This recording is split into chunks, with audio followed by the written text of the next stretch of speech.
attendees from the Berkeley community just joining us right now. I'd like to welcome everybody to our first virtual town hall.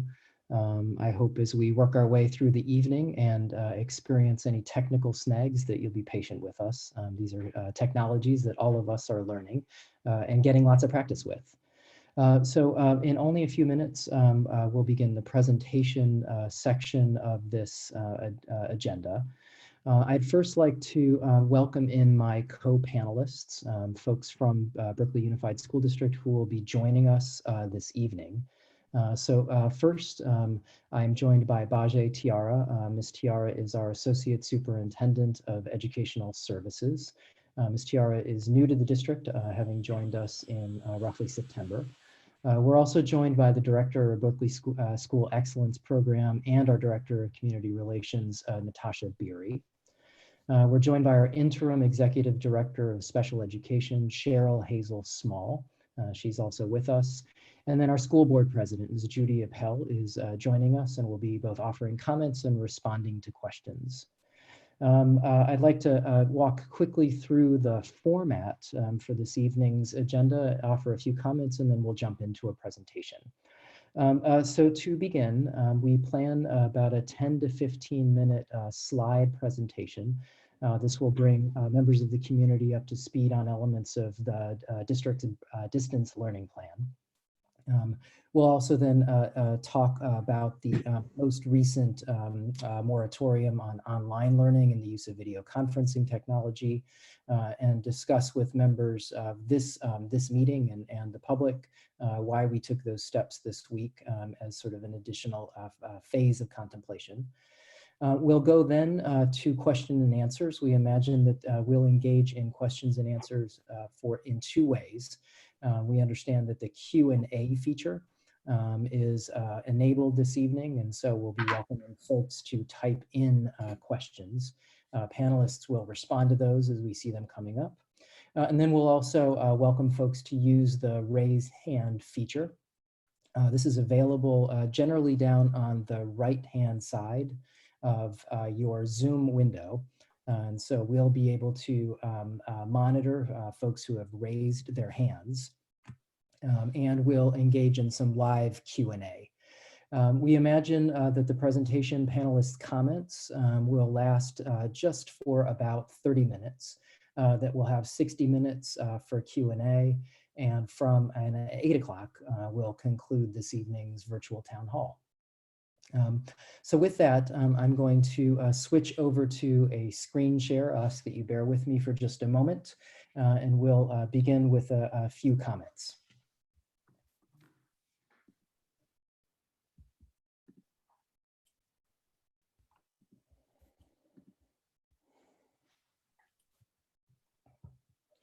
So to begin, I want to begin to acknowledge that this evening marks a sad moment for the Berkeley community. We're learning this afternoon through the city of Berkeley that the first confirmed coronavirus-related death took place yesterday. I want to join the BUSD community in offering our condolences to the family of the first Berkeley coronavirus victim.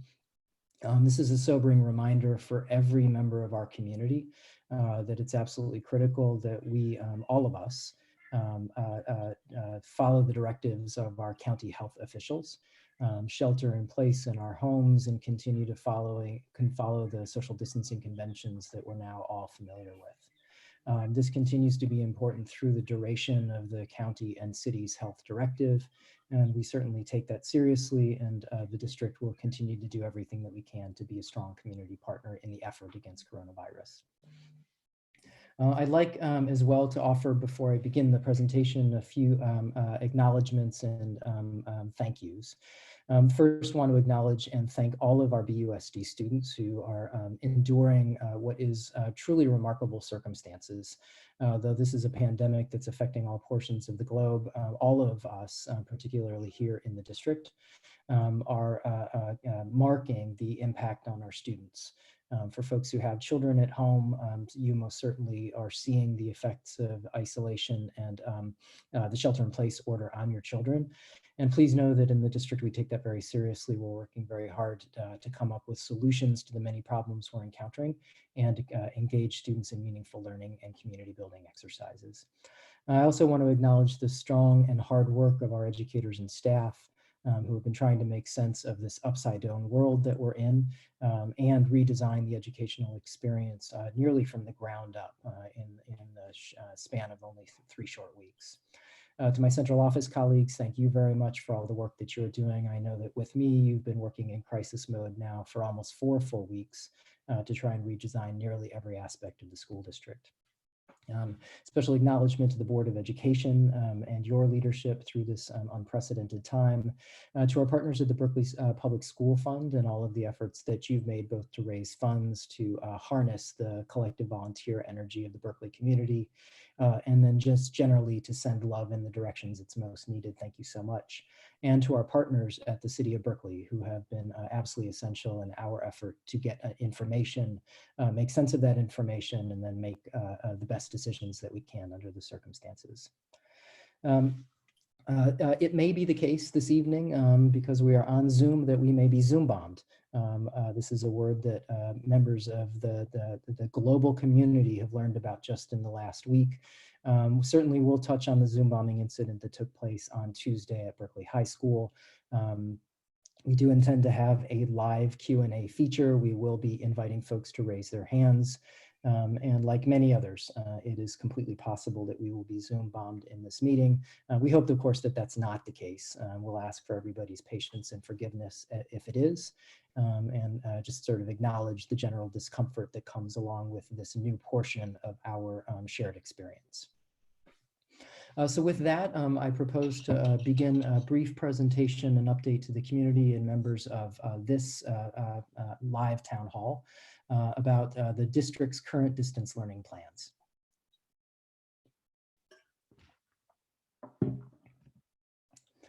So again, if you're just signing in, we are joined by a number of panelists this evening.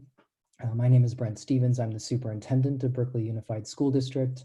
Also joining us this evening, Bajay Tiara, the associate superintendent for educational services.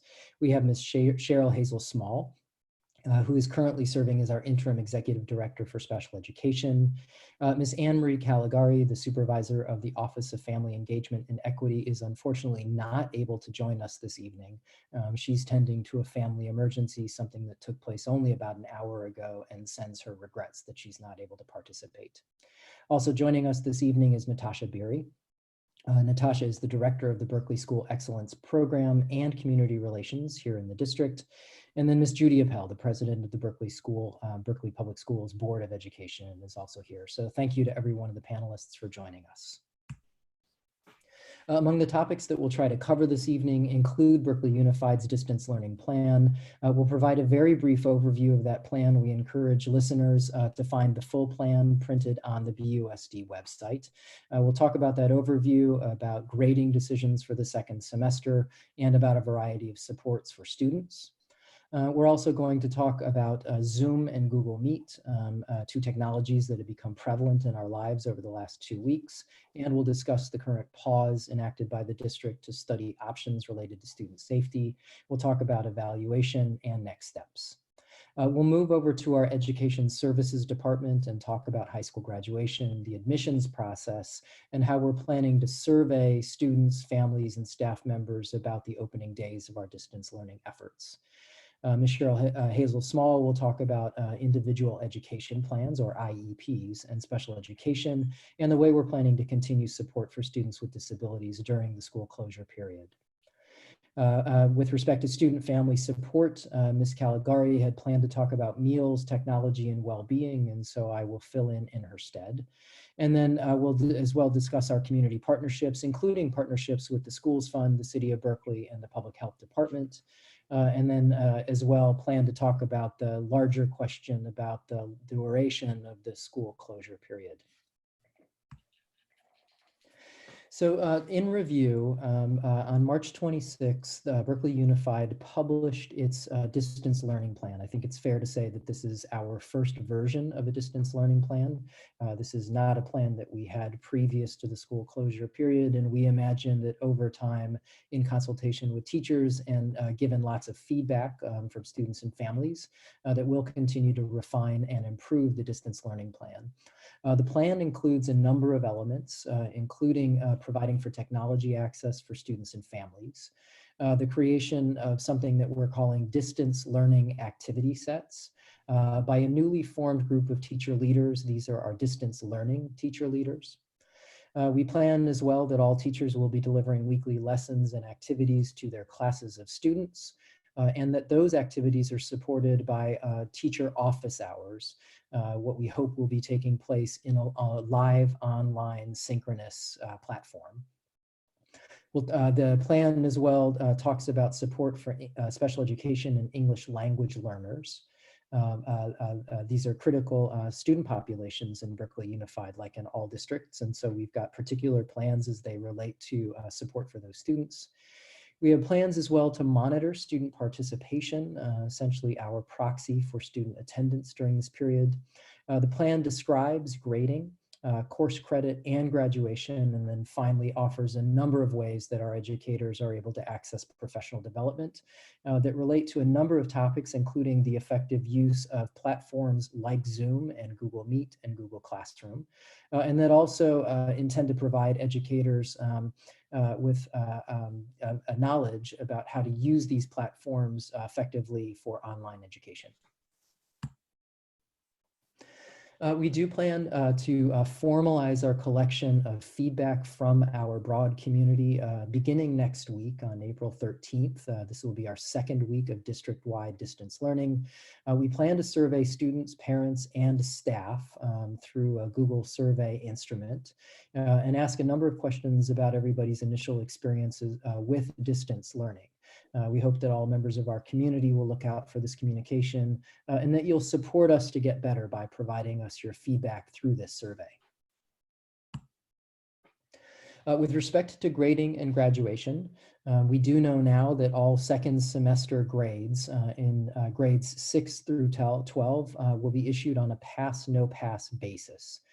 Having studied a number of options and carefully reviewed the options permitted now by the University of California, the California State University system, and a number of important college organizations, we determined that this was the grading method for the semester that would be both fair and take into account the broad variety of circumstances that our families and students find themselves in during the school closure period.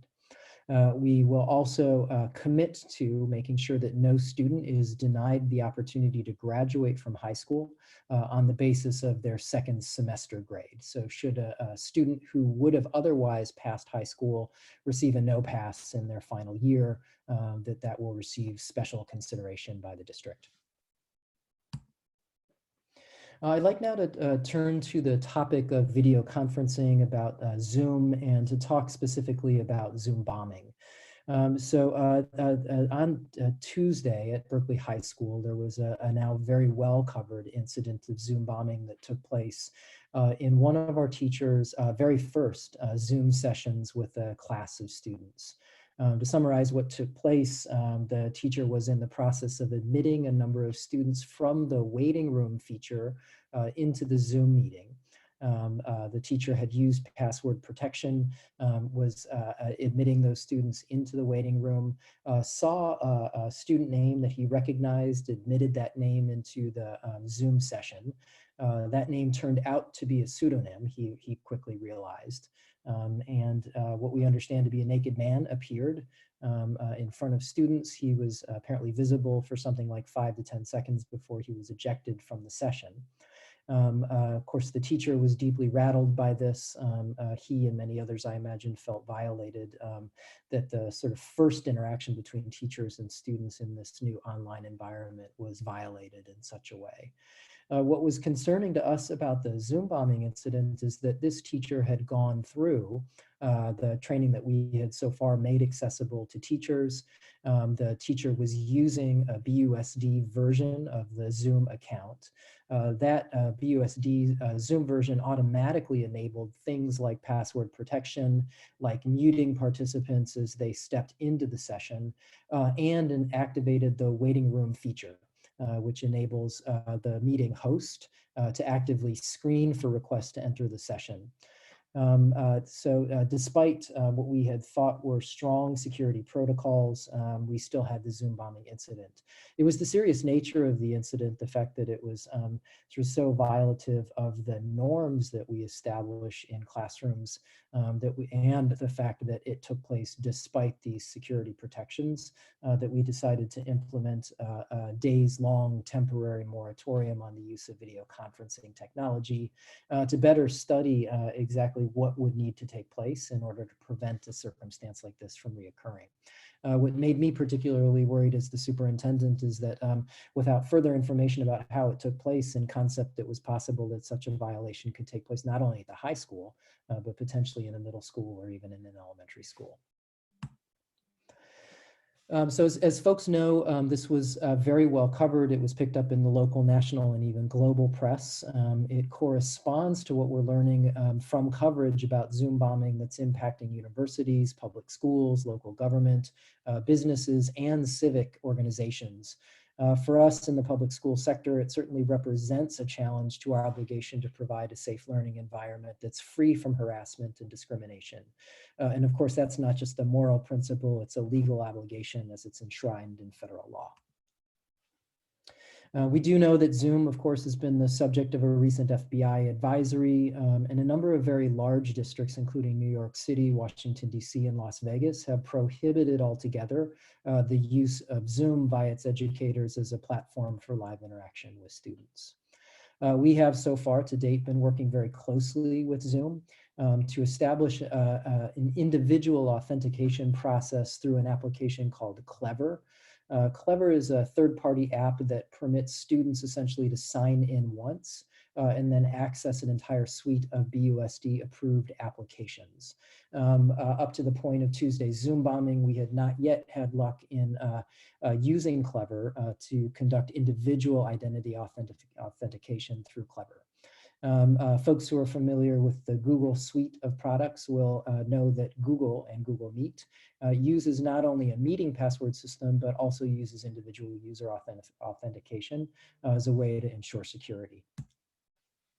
I want to reiterate, as I have in writing, that the pause we took this week on video conferencing is only meant to be temporary. We felt that we didn't want to risk additional incursions into our Zoom spaces while we were conducting this review. We very much hope that we'll have a revised set of plans by tomorrow, by Friday, and that we will be able to begin to enable video conferencing functions again as part of our distance learning plan by Monday of next week. I'll talk a little bit more about what that could look like in just a few minutes. Please do know that we are in direct contact with Zoom for technical assistance as it relates to security. Our IT team is also very closely following the decisions of other districts, both local districts and districts around the country, as they, like us, try to wrestle with the conundrum of providing student security on platforms that weren't fundamentally designed for K-12 use. We're also in the middle of examining Google Meet and WebEx and other live streaming, live conferencing technology. And then we're also wrestling with the fact that Zoom, while it sort of surrenders some things on security, offers a number of very helpful features that we understand our educators like in the context of classroom instruction. So I'd like to talk a little bit about what we're contemplating for tomorrow and for resuming video conferencing on Monday of next week. And so these are just options. Please don't interpret these slides as decisions so much as ongoing thinking. Myself, the IT team, and a number of folks who are giving us smart and informed feedback. So obviously, we want to, one option is to just continue to use Zoom. and to add on to our current security practices just to mitigate the risk. I want to underline the word mitigate. It's not to remove it entirely, that may be impossible, but to continue to limit it. And this is essentially supplementing safety and best practice guidance for teachers, parents, and students. Another option that we're weighing is just restricting or eliminating the use of Zoom as a particular platform, either for the whole district or for some grade levels, and then potentially to move to a different and more secure video conferencing platform. We're as well contemplating among the number of options that we might ask our educators to limit meeting size in Zoom to groups that are no longer larger than 10. We're weighing right now the wisdom potentially of asking for a family waiver or acknowledgement, something along the lines of a field trip permission slip that just acknowledge, the families acknowledge that in using online technologies that there is no 100% guarantee that anybody can offer an entirely safe environment. And then finally, we're talking about potentially requiring that every participant in a video conference session authenticate their individual identity by using a students.berkeley.net email address. I want to reiterate to the community, as I've tried to in my written communication, that I'm hearing very, very clearly this week that video conferencing has made a real demonstrable difference for your children. I'm hearing particularly from the parents of younger children in elementary schools that this week's first connection to students and to teachers made a profound difference in your children's sense of isolation and connection, and that it was really a light in the middle of a tunnel for students. Obviously, at the high school level, the ability to begin learning in earnest because of video conferencing is something we equally take seriously. So we're working very quickly. We're working as hard as we can to use this very temporary hiatus to contemplate some upgrades to security for video conferencing, but we are committed to going back to a live synchronous interaction between teachers and students. Very quickly, if you need a Chromebook on loan from the district, there are a number of ways to do this. I've listed 3 here that include sending an email to chromebook@berkeley.net, leaving a telephone message at the number displayed on your screen. That number is 510-644-8931, or to fill out an e-form at berkeleyschools.net/connecting.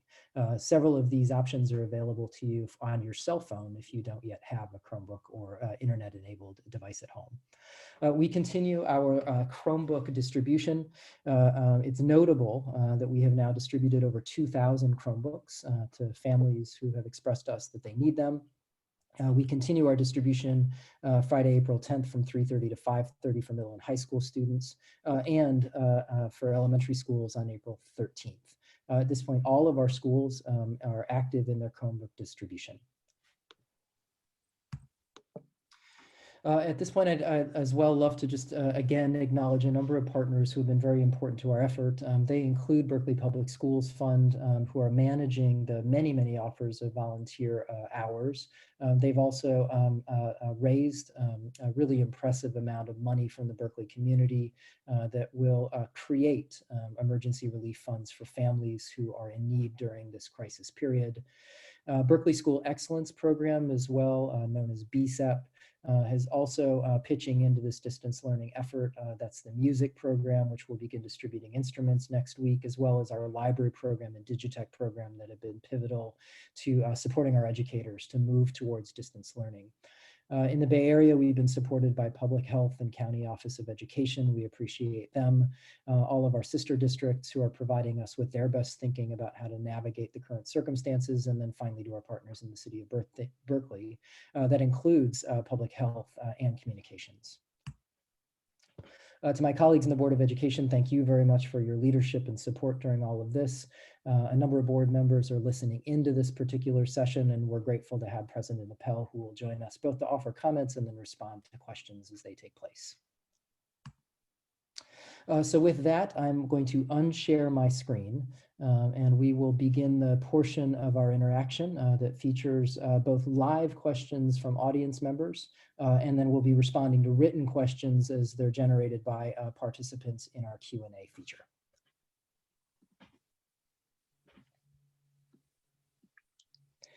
And as I understand it, I'm sort of learning through this that a number of the video functions of my panelist colleagues, I believe, are frozen. And so we are going to work to try and rectify that. So for folks who are following along at home and are just seeing picture images of our colleagues, we apologize. We'd hope to have live video available for all of them, and we'll work to fix that as quickly as we possibly can. So with that, we're going to jump into some questions. So I'm going to begin with one question that has been typed in by one of our viewers, and then we'll jump over to a live question. So the question reads, I hope you will address the rectification of the Zoom situation and explain why these particular measures were taken this week. I do hope that in my opening remarks that I was able to describe exactly why we took so seriously the incursion of this intruder into one of our Zoom sessions. We recognize that particular intrusion was quite notable and different from many others that other public schools are experiencing. And then we wanted to take time during this week just to reassess our security protocols and then reassess the type of guidance that we were providing our educators. Obviously, we could have decided to just continue on with live synchronous interaction during this period, but just felt that the risk represented in this particular incursion was simply too serious to ignore. So I just want to say personally, I'm very appreciative of the community's patience and understanding as we press pause for these couple days just to try and work this out in a way that felt somewhat more satisfactory. I hope that we're able to meet that goal as we go back live online in the coming week. Let's see, so I am joined, my co-moderator this evening is the Director of Instructional Technology for Berkeley Unified School District, Jay Nitschke. Jay is also supporting me as folks are raising their hands and asking questions. And so Jay, I wonder if we might now take a question from an audience member.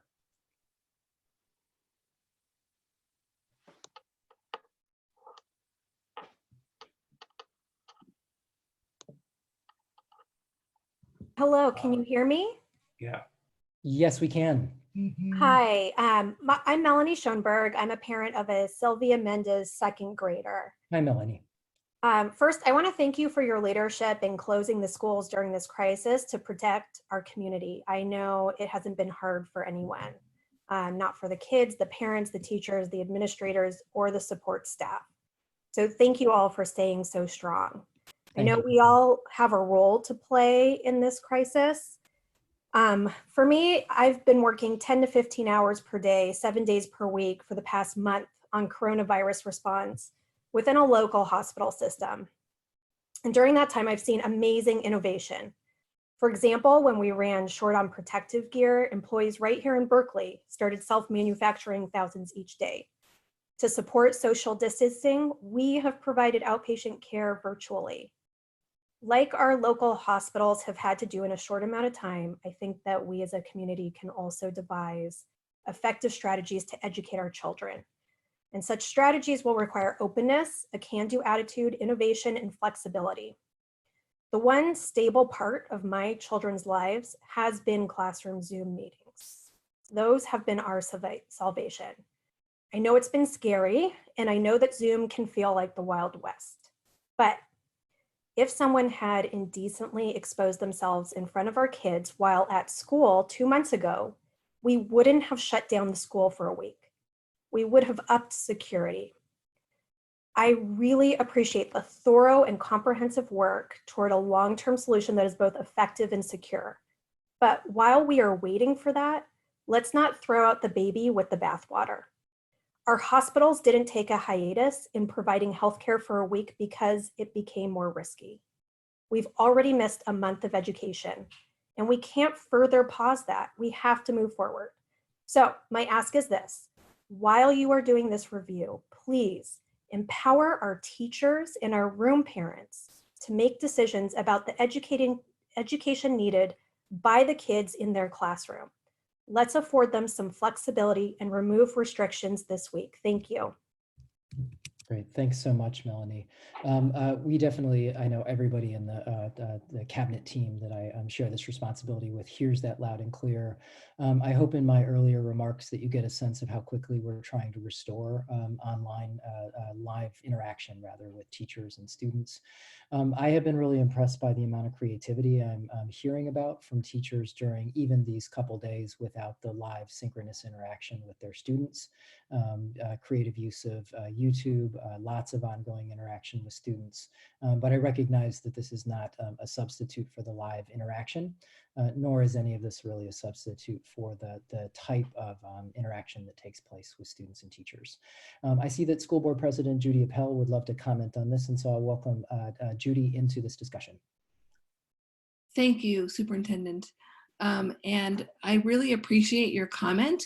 And I know that, as as a parent, I am sure that, you want your kids to continue having school. And I just also want to really emphasize that whereas we have heard from some parents, we also have like a responsibility to make sure that when we're giving our classes, our students aren't exposed to, inappropriate images or language. And so we, just in the same way we take our educating our students really seriously in many ways, although I understand that this is really unfortunate and a bummer for many parents and students, I do promise that we are working very quickly, or the district is working very quickly to resolve this, as Brent said. And, we'll get you back in your classrooms as soon as we can. I mean, back in your virtual classrooms. Great. Thank you very much, Judy. I appreciate that. So I've got another written question here from one of our community participants. And this question reads, will there be graduation for Berkeley High School this year, or what is the graduation plan for BHS? So regrettably, we don't know right now what will take place. My very best guess, sort of given what we anticipate will be long-standing shelter-in-place orders, which I imagine, if they're lifted, will be only lifted in a gradual manner. Those will very likely prevent us from coming together to celebrate the graduation of this year's seniors, at least on the date that we had originally planned. We are right now, through Principal Aaron Schwang, surveying seniors to get a sense of what they would like to have happen. I'm looking forward to learning from students themselves what they think would be a reasonable substitute for an in-person graduation ceremony. And then we're leaving open the door to rescheduling the entire event, to putting it off for some period of time so that it's more likely that it can take place, or even if it turned out to be the best possible idea, simply to bring everybody back at the end of the summer to celebrate the graduation of our seniors. I certainly know that this is a big deal for seniors, that it's all coming as a blow, not only the ability to participate in graduation and prom, but simply to finish their school careers here in Berkeley and at Berkeley High School in the way that they had imagined. They're making a very large sacrifice on behalf of the greater good. So for now, we simply don't know. We'll communicate as soon as we have a better sense of all of it. Jay, I wonder if I could ask you to call on the next live question, please. Tom. Hello, my name's Tom Sugarman. Thank you very much for having this forum. And I really want to express my very serious concern about the failure of the school district as a whole to put education as a priority. I'm an emergency medicine physician. I'm working a number of hours just like the first questioner did, and also now trying to balance homeschooling my child who's in 6th grade. And while there may be some security concerns, and I apologize, I missed the first few minutes of your talk, so if I say something, it's because I did not hear that. However, I find it really unacceptable that in the communications coming from the board and from the school district, that education does not seem to be a priority. Fundamentally, the school district's major mission is to educate children, and you have failed to do that. It's been 3.5 weeks since school was out, and you had at least a week heads up notice that was probably going to happen. And other schools are able to do online education. The impact of this is not just in education, but it's also on the emotional health of all the children. There's a number of reports already out that children are having serious emotional problems, which can be somewhat mitigated by going back to a more regular routine with their teachers with school. Furthermore, there are the unintended consequences that healthcare workers like myself and other people in essential industries cannot actually do their jobs because they are busy trying to educate their children and keep their children from having more emotional problems than they would otherwise have. So I urge you in the strongest possible sense to help pull out all stops, work like the hospital workers are working, and get this problem fixed tonight. There is no reason you cannot start having online classes or something else tomorrow morning. It's been over a month since you've known this was going to happen, and you've had 1 day of classes. That is unacceptable. Tom, thank you for the comments. I hope you'll believe that we do hear you very loudly. We certainly have great admiration for everybody who's working in the medical field in hospitals and understand that we have a similar obligation to provide a service to you all and to our community. Please know that we are working as fast as we can to re-engineer the district to be able to accomplish exactly this goal. Please know that we hear you. What I'd like to do right now is ask Bajay Tiara, who's our Associate Superintendent for Education Services, to jump into the discussion. She'd like to offer a little bit of information that might help community members and participants understand other aspects of the district's distance learning plan. So Ms. Tiara. Good evening. I'm appreciative of this opportunity to connect. I hope everyone is staying happy and healthy. I want to share how the day-to-day operations have shifted out of the brick and mortar setting and into an educational services division, which exists entirely in a virtual realm in support of our distance learning efforts. In this new reality, communication is paramount. And so I have ensured that we have regularly scheduled meetings to connect, even more often than we would have prior to the current public health crisis. After a daily and much appreciated check-in with Cabinet sponsored by the superintendent, we have standing daily meetings with all principals, teaching and learning team, and other ed services leadership, including the admissions office, student services, special education, and other pertinent team members based on the immediate need of the day. I also want to update you on the admissions process for school year 2021 and graduation options for our seniors. With respect to admissions, we are finalizing a digitized enrollment and registration process, which will be communicated by the end of this week, with the intention of expediting enrollment and regularly capturing better information from more families. With respect to graduation, we are looking at alternatives, as the superintendent had mentioned earlier, as clearly a traditional graduation and promotion ceremonies will not be an option at the original scheduled times. As stated, Berkeley High School has been surveying their seniors on their preferences, and we've actually received feedback from over 300 students. Options include a virtual or postponed ceremony. Conversations, please know that conversations are plentiful and all ideas are being considered, as we will make every effort ensure that the K-12 experience is honored and students are recognized for their accomplishments. Finally, I would like to state how fortunate I am to have such a committed, resilient team. This work takes a village. We could not do this work in this moment in time without the support of a fantastic team of educators, both certificated and classified, community partners, and our Board of Education. Great, thank you very much, Ms. Tiara. We appreciate that. What I'd like to do is go to another question that was submitted in writing, and then we'll, before I do that, I'm going to jump over to School Board President Judy Appel. Thank you.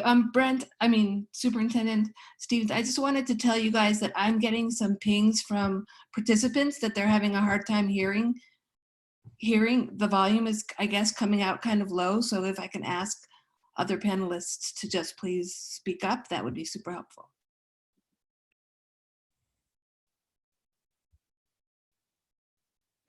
Great, I appreciate that. I'm going to try my best to speak up. I've also just made an adjustment to my the input setting on my microphone of the computer, so hopefully that provides a little bit better audio for everybody who's listening in. So there's a question here from one of our attendees, and this has to do with support for students with 504 plans. and what will that look like in this distance learning online environment. Has been among many of the questions that we've had to sort out as we've transitioned to distance learning. For folks who don't know it, a 504 plan is a set of accommodations that are agreed to by families in the district to support students with a variety of disability types. Most often 504 plans include accommodations like extended time for testing, extended time for assignments, preferential seating in classrooms, and a whole set of other accommodations the teachers can make to account for a student's disability. Sometimes those disabilities can be temporary in nature, and sometimes they can be longstanding. So we are right now just finishing guidance that we plan to issue either tomorrow or to Monday to all of our educators. All of the legal requirements associated with the Americans with Disabilities Act, or Section 504, are still in effect. And so educators who are conducting online Zoom sessions, issuing online assignments, are all required to offer the kinds of 504 supports that would be present in a standard sort of brick and mortar school environment. Many of the accommodations, of course, need some form of adaptation given the virtual nature of the education that we're experiencing. And so we've been working sort of accommodation by accommodation to offer guidance to educators about exactly how to do this work in the context of online learning. With that, I'm going to give a heads up to Cheryl Hazel Small that will invite you into the conversation in just a moment. We'll take one more live question first, and then we'll hear from our Interim Director of Special Education, Cheryl Hazel Small, who'd like to offer some perspectives on special education services. So Jay Nitschke, if you could invite our next attendee to ask a question. Well, Linda.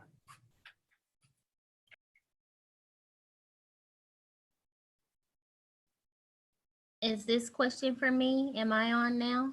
Yes, you are. Okay.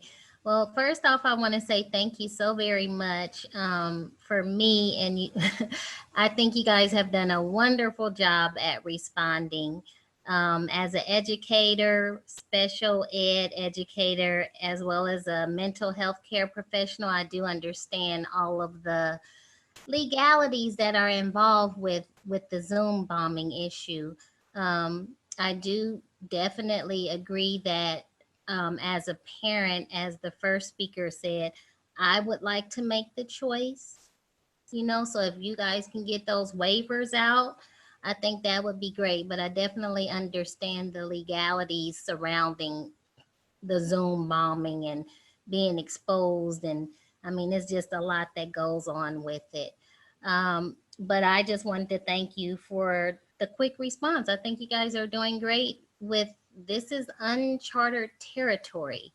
And I know that Berkeley Unified, you know, you do put education first and you do put the community first. And we can only do what we can do as educators. So I would ask that everyone just be a little patient and let's just continue to work together. I am fairly well known at probably Malcolm X, more so than anybody in any other school. My child actually attends Willard. So if you can reach out to me for special ed information, anything that I can do. I actually work for a private company, but we were in the Berkeley Unified School Districts. That's great. Thank you very much for your call. We really appreciate you being with us this evening. So I'm now going to call on Cheryl Hazel Small. Ms. Hazel Small is the Interim Executive Director of Special Education here in Berkeley. She's been with us for just a few months. She is a retired special education administrator from another district and who has stepped in during an interim period in which we don't have a full-time confirmed executive director to support with special education. So Cheryl, if you could unmute yourself. I know that you'd like to offer a couple of comments about special education support, particularly during this distance learning period. Thank you, Superintendent Stevens, and good evening. Our goal here with our distance learning is to maintain regular communication with our parents of students with disabilities and about their efforts to transition to distance learning. We've worked on it with plans with the families so that there's access for all students and to address any immediate support that the families will need. We are also very aware, very cognizant that we have parents who are home, other siblings who are home, but we, again, are keeping up with our communication with our families and understanding of the individualized needs for the students with IEPs and how we can meet them. The staff have shared with me how even before we were off and running, how they were reaching out to our families. And I want to thank the staff for doing that because it makes all the difference, and their dedication to understanding that students with disabilities do have extra special concerns. One of the concerns that has arisen from our families is about holding IEPs, and we will be holding the IEPs. They will be done remotely, they will be done virtually, and they won't be as long as some meetings have been held. And what we're trying to do with our communication process is to reach out to our families and have like a quick run through as to what your concerns are to address them. We're sharing with our families the services that we're giving. You know, with the IEP, we can't, in this virtual learning, we cannot give all of the minutes as stipulated on the IEP itself, but please rest assured that our staff is working very, very diligently to meet the minutes and to serve your students. And the wonderful thing about it, our case managers, our special education teachers know your students. So they know with this new service delivery model, how to reach your child, to give them the appropriate level and giving them a positive level. I do want to share that the staff and the students have communicated how this virtual learning has been positive and been beneficial.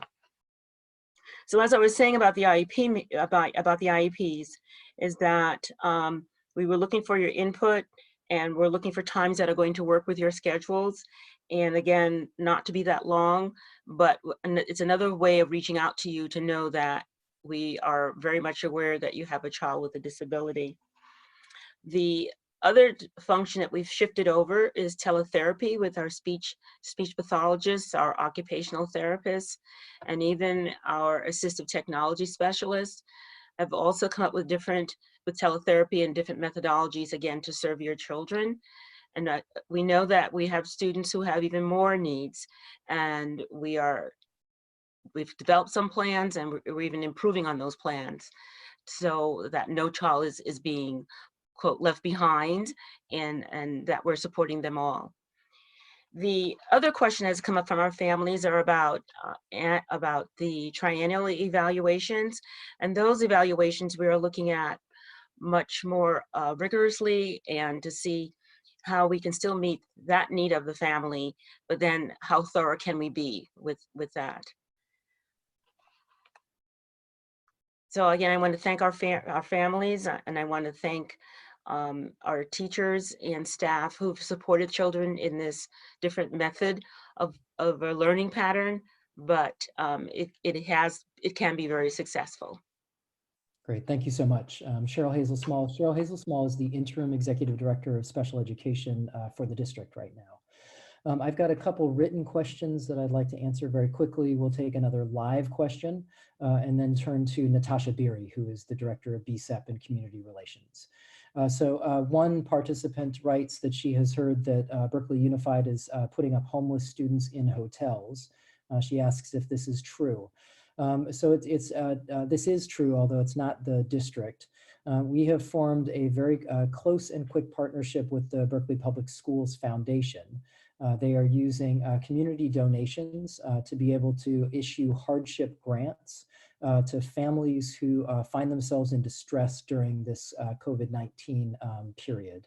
There are two types of grants that they are offering. That includes sort of quick grants of money to be able to pay bills for a month. Another type of grant provides ongoing monthly support of up to $500 per month. And then we've encountered a number of circumstances where students and families are finding themselves on the brink of homelessness. Through the largesse of the community, we've been able to put those families in hotels and secure at least some temporary residence for those families. I understand from Aaron Rhodes, the executive director of BPSF, that they are looking to expend about $10,000 per week in family support during this crisis period. We've got one more question here written down, and this relates to the construction project taking place at West Campus. This is the renovation for Oxford Elementary School so that it can be moved in the coming school year. That construction work takes place. Please keep in mind that like many other government agencies, Berkeley Unified has been designated as essential. We in turn have designated that particular project as essential to the health and welfare of students. So in keeping with social distancing conventions, those workers continue. We're trying to keep that project on track for the coming school year. So Mr. Nitschke, why don't we go to another live caller, and then we'll invite Natasha Beery into the conversation. Okay. Andrea. Welcome, Andrea. Hi. I've got a first grader and a second grader at Sylvia Mendez, and we're very concerned about continuation of what they've been doing before. So they have hit their stride in school. They were doing great. Probably the most important thing to us right now is that they can continue with the curriculum and the education and the teachers that they had before. So I was a little concerned that I've heard from several of the parents, and I've seen in my own first graders class, that the curriculum is completely different to what they were doing before. I know that particularly the math curriculum is actually available online. Why are we shifting curriculum on them so dramatically? Thanks for that question.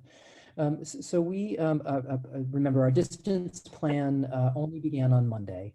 The first set of activities that the district was able to provide for teachers was created by a set of central office teachers on special assignment and administrator who worked over spring break to try and put together curriculum that would serve as a foundation for all of our teachers. We have now a special program, we're calling it the Distance Learning Teacher Leader Program, where we've invited teachers from all grade levels and from most secondary courses to come together to create curriculum on behalf of their colleagues. We think that as these teacher leaders who are deeply connected to the day-to-day classroom curriculum begin their work of creating these weekly activity sets, that you'll see far greater alignment between what the district is creating each week and what students were experiencing in their classroom. And then we're also encouraging our teachers just to modify these weekly curriculum sets so that they, as closely as possible, match the curricula that they were using prior to the school closure. One of the challenges we're hearing from our educators is that some curriculum resources are digitized and others are not, or that the digital versions of the resources don't nicely match the kinds of activity or teaching style that took place prior to the closure period. So please know that this is a work in progress. We do very much want that continuity. I know that our teachers do as well, and we'll work towards it. I appreciate you raising this issue. And we recognize right now that there's still a disconnect between the experience of a month ago and what we're offering right now. With that, I'm going to invite Natasha Beery into this conversation. Again, Natasha is the director of the Berkeley School Excellence Program. She is also the director of community relations. And she'd like to offer a little bit of supplemental information about some of the partnerships that are taking place right now to support students and the community. Thank you, Dr. Stevens. Hello, everyone. So my job is a complicated one as director of Berkeley School's Excellence Program and Community Relations. Part of what I do is I act as a liaison among many programs, both within our district and then outside of our district, as working with our community partners, one of the most important of which is, of course, the city of Berkeley. And we're unusual in the city of Berkeley. We're unusual in many ways, but one way is that we are one of only 3 cities in California that has its own public health department. Pasadena and Long Beach are the other 2.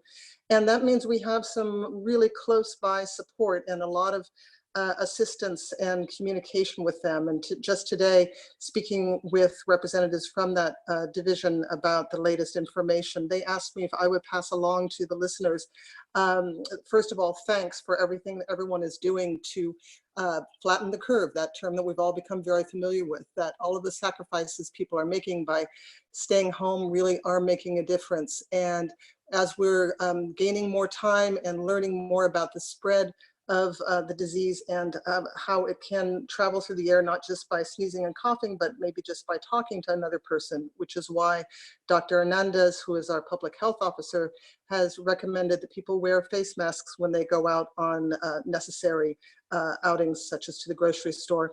And meanwhile, urges everyone, including families, especially with the weekend coming up and with the weather improving, and there may be various spring celebrations that people are used to engaging in, that we still have to refrain from gathering as we would love to with each other, whether it's for play dates or with other families, and going to playgrounds. There's so much that I think, we take for granted until it's gone, and playgrounds are one of those things that we've had to, because so much of the concern with the playgrounds is not only people being in proximity, but those high touch surfaces where there could be a possibility of transmission. And so that's why we've had to regretfully close off so many playgrounds. We have had some break-ins, unfortunately, and so if you hear anyone joking about that, please let them know this is serious and it's being done for people's health. But there's a lot of good news as well. And that is the way that our community has come together and supported our families in ways that have become increasingly meaningful during this time. So the Berkeley Schools Excellence Program, which is part of my job, is supported by taxes from our community that go to our schools for specific purposes. And it just so happens some of those specific purposes are the ones that people are really depending on right now. Technology is one of the things that is funded out of BSEP, and those Chromebooks that are being distributed to kids is primarily funded from BSEP. There are some other sources of funding, and actually the Berkeley Public Schools Fund has been a tremendous partner to us in this. So that's a nonprofit, and I think many of you probably know they're in the midst of a fundraising campaign, which has been tremendously successful to provide more access to our kids who don't have technology in their homes, who don't have internet access, providing essential grants such as Dr. Stevens was talking about that are supporting people in their housing and other needs. Our Office of Family Engagement and Equity is also working with our families and doing some direct outreach, so that, that Mr. Rogers' statement about looking for helpers, there are a lot of helpers, and it's one of my favorite questions that comes in to us all the time is how can we help? The Berkeley Public Schools Fund has, I think, a couple of hundred people who have volunteered to help in various ways, and we're trying to find ways to attach them to various services. And one of them is Chromebook distribution, which was mentioned by Dr. Stevens. There will be a distribution tomorrow, Friday, as well as Monday. We also have tremendous help from our what's called our Digitech team. So that's again funded by BSEP Library and Technology, who've been providing a lot of the support to our teachers as they navigate the transition into this online territory, which is new for a great number of our teachers, and not every curriculum transitions as easily as others. So that Digitech team has been fantastic.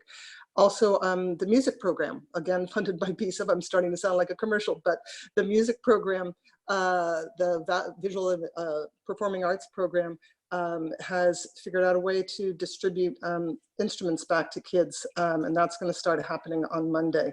So there's a lot that's going on that I think we as a community can be very proud of, that we've pulled together and continue to provide resources to our kids. And if you are interested in helping out, whether it's through volunteering or donations, I would ask you to contact the Berkeley Public Schools Fund.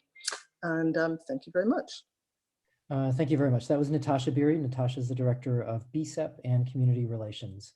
I'm going to take a couple more written questions right now, and then we'll jump to a live question, and then welcome School Board President Judy Appel to offer some comments as well. So there's a question that reads like this from one of our viewers. We understand that there's a lot of uncertainty around schools reopening, but I would like to know if the district might still reopen if the state of California lifts the stay-at-home order in May.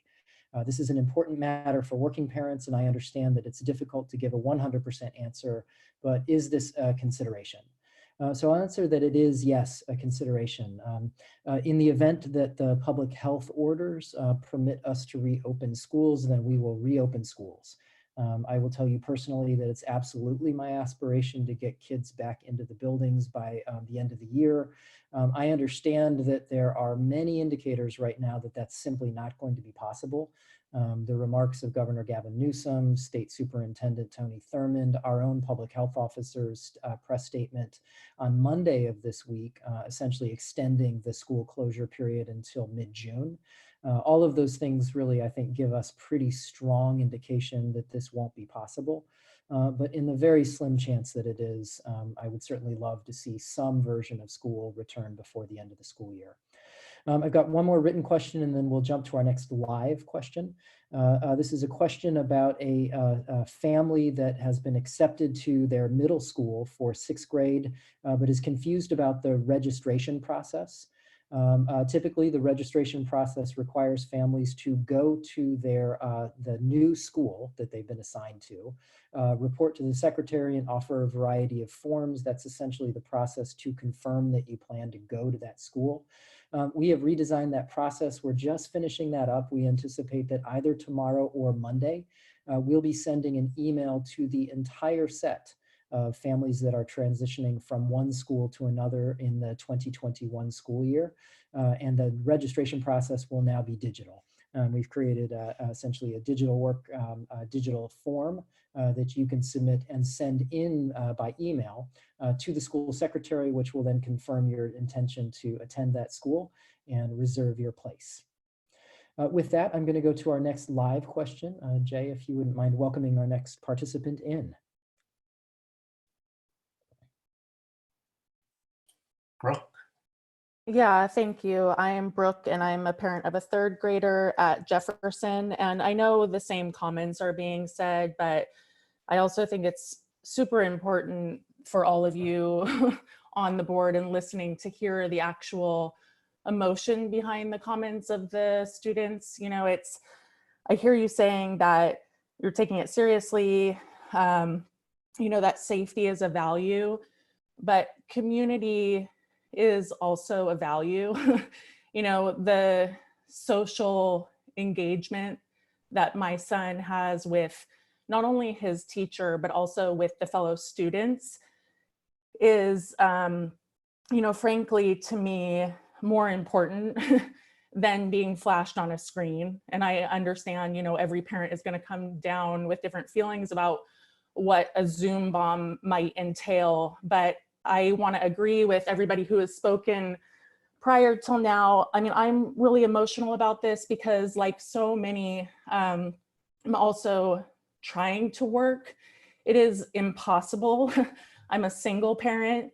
It is like the saving grace of my week that he has interaction with his teacher, and not only for you know, giving me a little bit of a break, but also for his emotional health, for how excited he is to see his fellow students. And I don't even, I mean, I just want to express too, like the immediacy of it. I've heard you guys saying like, be patient, it's a bummer. It's way more than a bummer. And I think I speak for a lot of parents when I say that, and that, you know, these are extreme times. And my feeling is that this is an extreme reaction. And a lot of us, I mean, I speak on behalf of so many parents at Jefferson because I'm also really involved in the classroom. Our teacher started Zoom classes right away. So we are in week 3. And I'm so grateful because we jumped on it and we got the ball rolling because the district was so behind the curve. And so now for it to be stopped after 2 weeks of such success is heartbreaking. And I will say that I jumped in today to teach the class in the absence of our teacher. And I also just want to say what heroes the teachers are, because it was not easy. The kids were, you know, engaged and happy to be there, but our teacher has had full attendance on the Zoom classes, and we had 8 students missing today, and 7 of the 8 students were students of color. And so I'm so upset by this, and I understand that you're saying like hopefully next week, but I really, really, really hope, beyond hope, I expect this to be resolved by Monday. And if it's not, I think that the outcry from the parents is going to be tremendous. Yeah, I hear that, Brooke. Thank you for those comments, and thanks as well for just imbuing it with the real emotion. I'm myself hearing very touching stories about the difference that this week has made for students who were just beginning to drift into really negative patterns of isolation, young kids who are having trouble getting out of bed in the morning. So that touches all of us. We take it really seriously. Again, I shared with you my best thinking about timeline, and that is that we'll be working in the next 24 hours to get our decision put together that we'll communicate tomorrow, and that our intention is to get back to live interactions between students and teachers next week. And my personal goal is to make that on Monday. So at this point, I'm going to look to School Board President Judy Appel, invite her into the conversation. I know that she'd like to offer a few remarks on behalf of the board and the district that are also really relevant to the conversation. Thanks. I appreciate that, Superintendent Stevens. And I don't know if you can put up the picture that you have of all of the board, but I really did want to make it clear that I'm speaking on behalf of a very committed board who really represent you all in BUSD. I want to thank all of you so much for participating in this town hall and for trying to figure this out with us, because honestly, this has never happened before. And you know, I can say as someone who's been working very closely with the administration that you know, that the folks at I guess 2020 Bonar, although they're not there now, the folks in the administration and all of our teachers and our many employees really care a lot about our students, as do we, and are working day and night to figure this out. So I just want to let everybody know that I've been continuously impressed every time that I bring forward a comment that I've gotten from a parent or a thought that I have. The district folks have been very, very understanding and patient and really have thought them all through. Now, that's not saying that they've thought through everything. There's so much to think through, but I do want to say that I have been very impressed by their commitment, by how they've worked with our teachers and our unions and our parents. And actually, this distance learning plan was put together by our teachers and our superintendent, and then with input from a lot of members of the district. And I think that it's really high quality, and it really does take educational performance and equity into account. And I think in many ways is very consistent with our values. And, so you can just imagine that this Zoom issue, like halting that basically after 2 days, or I shouldn't say halting it, but putting a temporary delay on it, was really,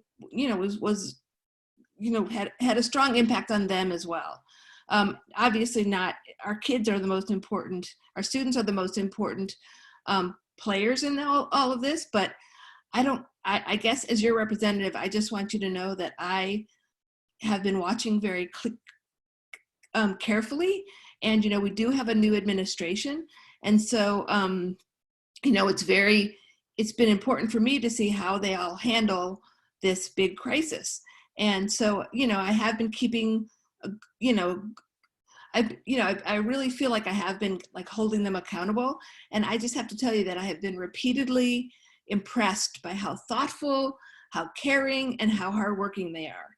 So I know that must be really difficult for parents to actually hear and take in, because of course your kids are your own children are the most important, are very important to you, as are the kids in their school community. But I just want you to know that one of the things that I have found, and I believe that my colleagues feel the same way, is that there are actually, and I think that actually Superintendent Stevens feels the same way, that there are so many issues that have come up through this whole process, that there are things that, I mean, Bajay talked about a little bit about them, but there are things that we hadn't even really thought about. So we've had to kind of like rethink a whole system. And I really am proud of the distance learning plan. I think it's great that the teachers are creating, that the teachers have created grade-based teacher teams to come up with curriculum. I understand that for some students that could be different from what they were learning. And it also has provides some, tools for all teachers, because our teachers have, for example, different levels of tech abilities and stuff. So, we're really, really working as best as we can. I know the district is working super hard to get everybody trained, to make sure that all students have computers they can use and that they're all online. And I want to ask parents, to keep giving us your suggestions, keep emailing us or keep emailing me with whatever suggestions you have. But I really want to ask you to try to do something kind of difficult. And I understand it's not easy, but I want to ask you to try to ask yourself, when you question a decision that the district has made, why was this decision made? What factors were considered to make the best decision possible given the many restraints? Rather than, wow, this is a really stupid decision and I could have done this better. I know that's hard, but I guess I'm feeling very protective and supportive of the district, because I do really, really feel like that you should know that they are working as hard as I could imagine, and that we have really smart people down there. That, like I said, if you have something you're concerned about, I'm not in any way saying, don't share that with us. You should completely share that with us. But I also want you to know that for what it's worth, from where I sit, we have really, really smart and caring and heartfelt educators in the district office who are really have the right priorities and are really trying to serve all of our students. So I'm going to say one more thing. So I think this has been mentioned, but I think in the emails we've gotten, there have been many great ideas and offers to help. We do have a community with many skills. And so I think what I'm hearing would be the best thing for people to do now is to contact the Berkeley Ed Fund, because they're putting together the volunteer crew. And, and like I said, feel free to email us and make sure to let Erin know if you want to volunteer in any way. And thank you so much. And, anyway, yeah, thank you very much for participating. Judy, thank you very much. That was School Board President Judy Appel. We're going to continue on at 7:41 right now. We got about 20 minutes left in our virtual town hall. I'm going to read 2 written questions and then we'll go to a live question. So one of our participants writes in that he is noticing that the daily assignments that are sent by teacher are marked as optional, that nothing is being tracked or that as assignments are turned in. He's asking the question, how will teachers assess readiness to move on to the next grade? And then related to this, are there thoughts to hold summer school instead of a summer break for students to need to catch up so that they don't have to repeat the current grade? So it is the case right now in the current distance learning plan that for secondary students, all grades are pass, no pass. Teachers continue to maintain the ability to offer feedback, and we're encouraging that. We certainly want our teachers paying attention to the quality of the work that students are submitting, and then also paying attention to the overall readiness of students as they progress through this final quarter. We are also both disappointed and perplexed about how to contemplate the skill development under these circumstances, just knowing that it's not the same. Although we have no plans yet, we are in the very beginning stages of contemplating a number of different forms of support to take place during the summer. In the event that we can come back into our school buildings, we're thinking about summer programming in person. We've also reached out to a number of support providers about bulking up our summer programming for students after this distance learning period. And then thinking about how we might modify the start of the 2021 school year so that we can account for some of the challenges that some students may have encountered. Just ideas that sort of are in the preliminary stage of development could include a review period during the beginning of the 2021 school year, or even, as I've heard a couple districts discuss, sort of a delayed shift in teachers, so that students would move to their next grade teachers after a few weeks of review by their previous year teacher. These are just ideas. We understand that we've got to work this out. A number of people have asked me whether or not the school year will be extended for the entire district. I don't anticipate that that will be the case. The costs associated with extending the school year to have all of our employees continue on would have to be really taken up at the state level. If the state were to commit likely billions of dollars to extend the school year, that would at least enable local conversations about extending the school year. But absent additional funding, I can't imagine that any district would find it possible to extend its school year. Another question reads, just a question about a parent who is noticing a lot of variability in the approaches of teachers at his third grader's school. So saying that some teachers are off and running, other teachers seem to be struggling with the technology, and even noticing that a teacher has yet to really engage the class. I'm aware that there's a lot of variation going on right now. In frequent conversation with principals who are also reporting the same thing. I've had to very deliberately adopt a stance of support for our educators. Many educators have used technologies like Zoom and Google Classroom, and some educators simply have not. When you're accustomed to teaching students in a classroom, these technologies simply aren't necessary. And then there's the sort of added factor of not only mastering the technology, but understanding how to use it pedagogically. So we are adopting a support stance. For any parent, though, who has concerns that you're not seeing that your student is experiencing the elements of the distance learning plan as it's written, I encourage you to reach out either to your teacher, or if you're not having luck, reach out to your principal. They're still there to support you. They're working every single day. And I expect a response back from your school principal. So with that, I'm going to jump over to a live question. So Jay, if you wouldn't mind calling Brent, us. can I just add one thing? Sorry, I just wanted to say, this kind of tags along on what you were saying. We have an extremely committed and very talented group of teachers and principals, and they too are, spending a lot of time trying to figure out how to make this the most positive outcome possible. And so I want to thank them for that. And I also want to just back what Superintendent Stevens was saying, is that your school community, as someone mentioned earlier, your school community also is available to help address, your concerns. Great, thank you, Judy. So Jay, let's call up our next live participant.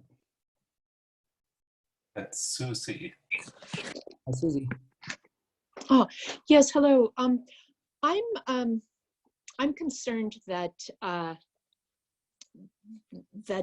any learning has been going on at all for my student of independent study. I have friends who are teachers in other districts, both in California. A teacher friend in New York, they had a week and then it was full class every day. A friend in another district in California had a one-day turnaround to online classes. My student didn't hear from a teacher until one teacher last week and one on Monday, letting him know about the Tuesday class. It's really hard, and we wonder what's next. And if he hasn't kept up with the work, will summer school be available? Yeah, thanks for the questions, Susie. Thank you. I've been very closely tracking the progress that other both schools and districts are making as they try to go to online learning. I'm well aware, like lots and lots of parents are, that there were teachers who got out of the gate very, very quickly.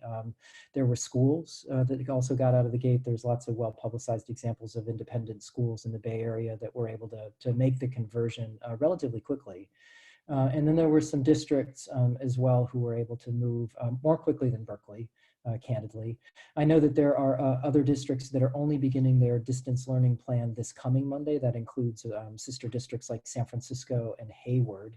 And then some districts like San Diego aren't planning to actually start distance learning until nearly the end of April. They've announced an April 27 start date to their distance learning. They're encouraging their educators, but not trying to make uniform the experience that their students are having. So yes, you're absolutely accurate. There's been a lot of variation. Every community's been just a little bit different in terms of its resources, its assets, its relationships to unions. Every one of those things has mattered in terms of how we've pivoted in this moment. So I appreciate that comment. And then in terms of the availability of summer school, again, we've got lots of thinking to do about how we can bolster summer learning for students. This is something I'm certainly thinking about. I recognize that there's already been learning loss. It's really unacceptable. And so to the extent that we can use summer as a way to bolster students' learning and then move into the next year having accounted for some of this loss, we're going to take every opportunity we can find to do exactly that. Jay, would you mind calling on another live questioner? Kristen Burnett. Hi, can you hear me? Yes, I can. Hi, Kristen. Hi. My name's Kristen, and I have 2 kids in a Berkeley elementary school. But I'm also a public health professional. I have a master's degree from UC Berkeley, and I'm working on the front lines of COVID response in an adjacent jurisdiction. And my question for you is really about what the district is doing to work with public health to make these kinds of decisions about school closures. Public health widely regards school closures as causing more harm. There's quite a large body of evidence, including a few studies on COVID response in other countries that have shown that they really do more harm than good in many ways. And widespread school closures cause a lot of social, emotional, educational, and economic disruption while not actually reducing mortality rates that much, because they take not only kids out of school where they might be put in harm's way and suffer a lot of emotional trauma, but they also take critical healthcare workers such as myself out of the workforce. And I'm just wondering what the district is doing. You know, I know from working in the field that districts made the decision to close schools against the recommendation of public health. And that really forced the hand of health officers who know that, you know, school closures without other social distancing and preparedness measures in place will actually increase transmission rate.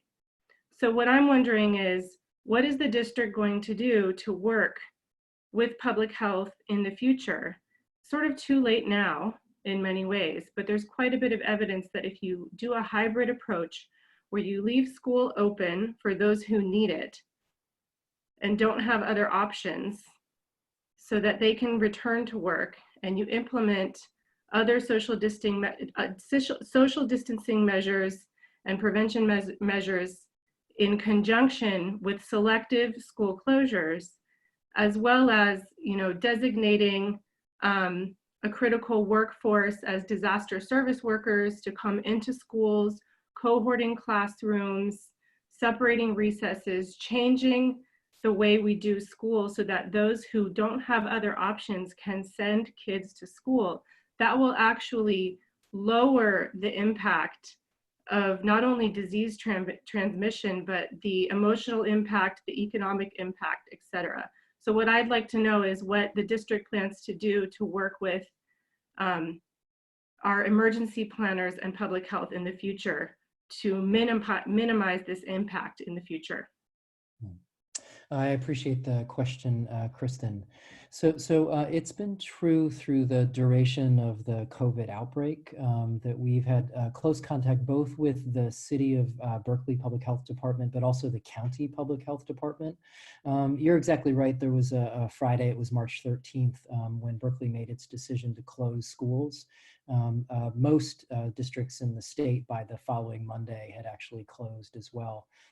So it was a very quick cascading effect. And you're accurate that decision, our decision, along with most districts' decision, actually preceded by a work day, the decision to issue shelter-in-place orders across the Bay Area. Since the school closure decision, County Health has sort of reaffirmed school closures. They extended the school closure and shelter-in-place ordinances until May 20th. And then most recently, just on Monday of this week, the 6 Bay Area county superintendents, in consultation with the 6 Bay Area county health officers, issued a statement that would extend the school closures all the way out to June 15th, so the end of the school year. Here locally, I had planned to bring recommendations to the board on April 15th, our next board meeting next Wednesday, that we would essentially take a wait and see approach, not make a decision to close schools until the end of the school year, but rather hew to the advice of our county and city health officers. Again, the county health officers appear to have made that decision on behalf of all districts in the Bay Area. And so that certainly modifies our thinking, my thinking about the correct stance of Berkeley Unified as it relates to school closures. Here are the points that you're making. It appears right now that the county health officers are not making a similar decision. I am going to go to another live question, Jay, if you would please select another.